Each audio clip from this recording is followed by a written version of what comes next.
world is currently in a relatively peaceful state, with billions of people living under a comfortable roof and feels warm enough during winter nights. Many do not suffer, but it is very possible for all these things to be flipped over in a matter of days. The economy and peaceful nations that we see today are not forever. Take Greek, for example. A nation that used to possess the highest level of civilization is now drowning in debt. The extractive economy, a system that relies on harvesting and exporting raw or low-processed materials that various countries fall into due to lack of means to process raw materials, are signs of the danger. It is a vicious cycle that was pointed out by Daron Acemoglu in his book, Why Nations Fail: The Origins of Power, Prosperity, and Poverty. And this is only the tip of the iceberg that might surface any time soon, according to the book.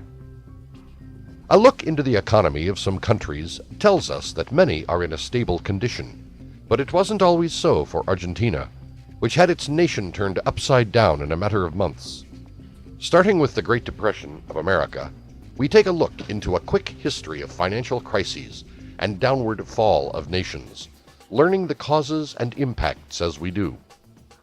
In the 21st century, where war is no more a common problem, we learn how some countries had an economic meltdown from various causes. Zimbabwe is a lesson the world has been learning since their hyperinflation in 2008 that topped any other country. Zimbabwe abandoned its currency in 2009. Afterward, countries like Venezuela, Argentina, and Greece followed suit, with some of these countries experiencing emergency situations with the lack of basic needs and little to no buying power for its people. Greece was trapped with a lot of debt, requiring numerous bailouts to save the country. 2007 to 2008 is a year that hit America hard, a big recession that certainly slaps the officials awake.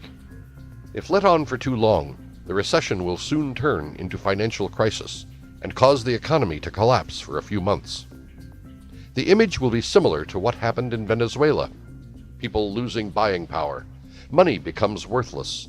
Many are forced to relocate to places where they can find basic needs.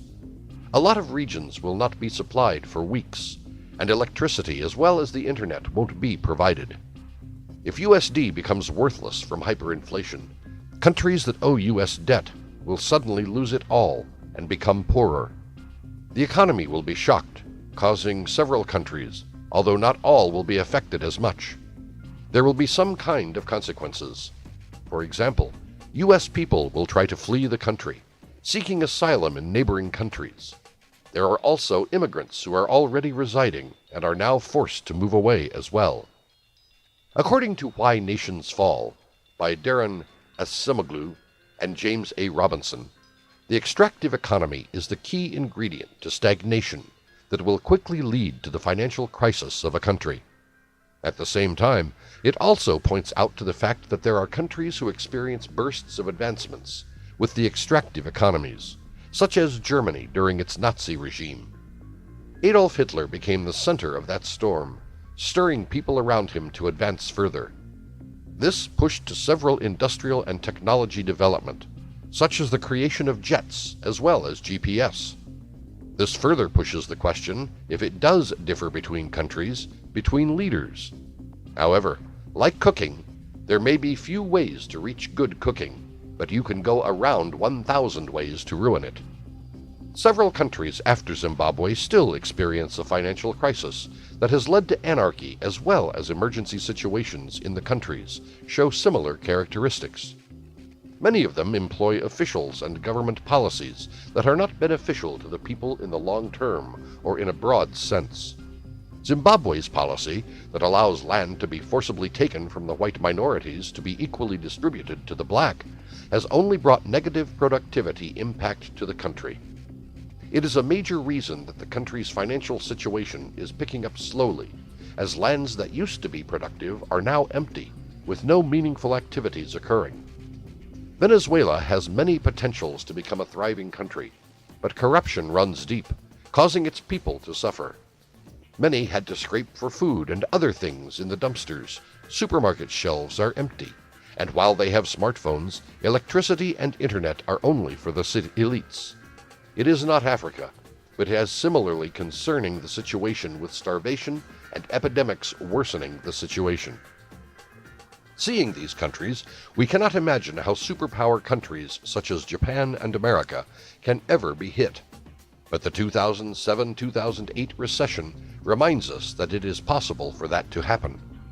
In the future, the possibilities of the same thing to happen are there, and in fact, 2019 and 2020 are projected by many to be the year where global economic slowdown will happen. Can the U.S. economy collapse? Yes. There are many possibilities. For instance, the current unsustainable fiscal policies area strong sign that growth cannot be maintained, but inflation is above the target level. The country only needs a single trigger to shatter the economy. A major natural disaster that causes enough loss and damages to not just assets, but also the people. Terrorists attack big enough to shake the people and prevent investors from coming to the country. The impact will be disastrous. It will only be the peril of one country if a financial crisis hit it, but it is the peril of the whole world if we're talking about America. If inflation causes USD to lose value, a number of countries are going to face sudden loss of asset due to the debt America has to these countries. Superpower countries sum up to half the GDP of the world, and the fall of them may even mean a revolutionary shock to the economy. Not just that, the world will fight over who the next UN leader should be if it's the US that falls. If it's a country with a minor international impact, there will be demonstration and anarchists forcing the government to change the person in the hold of the legislative power. The world as we know today can change in a matter of seconds. Back in the days, we tend to think that the years during World War I, II, and the Civil War are some of the worst times. But today, we have so much technology advancement good enough to eliminate a city in a matter of seconds. We have volatile land that sends quakes and tsunamis twice as many times as of recent years. With trade wars, Brexit, and so many possibilities, it doesn't seem like a weird notion or story to tell in movies about the nation's failure, and even the fall of human civilization. Nation and economy have long failed in many senses if we are to look at history.